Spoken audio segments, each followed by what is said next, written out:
اللہ کے محبوب علیہ السلام ایک دن کہیں جا رہے تھے تو سوا نامی ایک شخص کے پاس ایک گھوڑا تھا، حضور کو پسند آ گیا تو اسے کہا کہ یہ گھوڑا بیچتے ہو؟ اس نے کہا جی بیچتا ہوں، کتنے کا سودا طے ہو گیا؟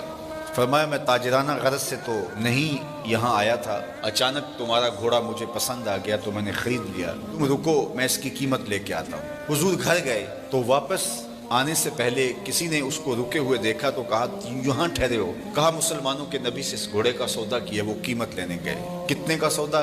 اس نے بتایا۔ اس نے کہا مجھ سے زائد پیسے لے لو۔ اس نے کہا میں تو ان سے سودا کر چکا ہوں۔ کہا جب تم نے سودا کیا تھا اس وقت کوئی موقع کا گواہ ہے؟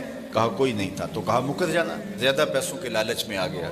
اتنے میں حضور تشریف لائے، حضور نے قیمت دینا چاہی تو اس نے کہا میں تو آپ سے سودا ہی کوئی نہیں کیا۔ حضور کہیں کہ تیرا میرا بھی سودا ہوا، وہ صاف مکر گیا، میرا تو آپ کا کوئی سودا ہی نہیں ہوا۔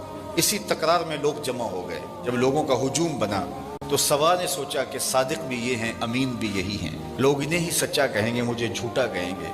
میرا تو خیال تھا انکار کروں گا تو گزر جاؤں گا اور مہنگے داموں بیچ لوں گا، تو یہ تو میں پھنس گیا۔ لیکن اس نے کہا اچھا مجھے آپ بتائیے، جب دو آدمیوں کے مابین یوں نزاع بن جائے تو آپ کی شریعت میں تصفیہ کی صورت کیا ہے؟ میرے حضور نے فرمایا کہ میری شریعت تو یہ کہتی ہے کہ جو شخص مدعی ہے وہ گواہ لائے اور جو انکار کرتا ہے وہ قسم دے۔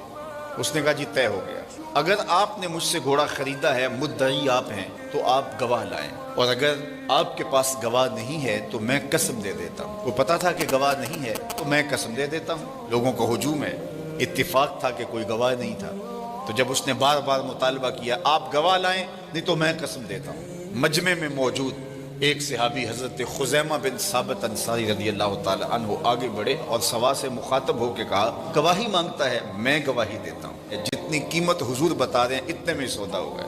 اس نے مفت تو دیا نہیں تھا، زیادہ پیسوں کے لالچ میں آ گیا تھا اور مکر گیا تھا۔ اس نے کہا جی ٹھیک ہے میرا مطالبہ پورا ہو گیا، لائیے قیمت، اور یہ رہا گھوڑا۔ حضور نے گھوڑا پکڑا، لوگ ہٹنے لگے، مجمع چھٹنے لگا، تو حضور نے حضرت خزیمہ کو بلایا، کہا خزیمہ گھوڑا بھی مل گیا، بات بھی سچ تھی، لیکن تم نے کیسے گواہی دی؟ تم تو موقع پہ موجود ہی نہیں تھے۔ سنو حضرت خزیمہ نے کیا جواب دیا، آپ کے سینے میں ٹھنڈ پڑ جائے گی۔ عرض کی حضور آپ کے کہنے پہ ہم نے رب کی گواہی دے دی۔ یہ گھوڑا کیا ہوتا ہے؟ جنت دوزخ کی گواہی دے دی۔ کیا ہم نے دیکھا تھا؟ آپ نے کہا تو ہم نے مان لیا، اور یہ بھی تو آپ ہی کہہ رہے تھے کہ میں نے گھوڑا خریدا ہے۔ حضور نے حضرت خزیمہ کا ہاتھ پکڑ کے فضا میں بلند کیا اور جانے والوں کو کہا رک جاؤ، ٹھہر جاؤ، کسی عدالت میں کسی کچہری میں گواہوں کی ضرورت ہو، لوگوں سن لو، میری شریعت دو گواہ مانگتی ہے، لیکن جہاں میرا خزیمہ ہوگا ایک کی گواہی دو کے قائم مقام۔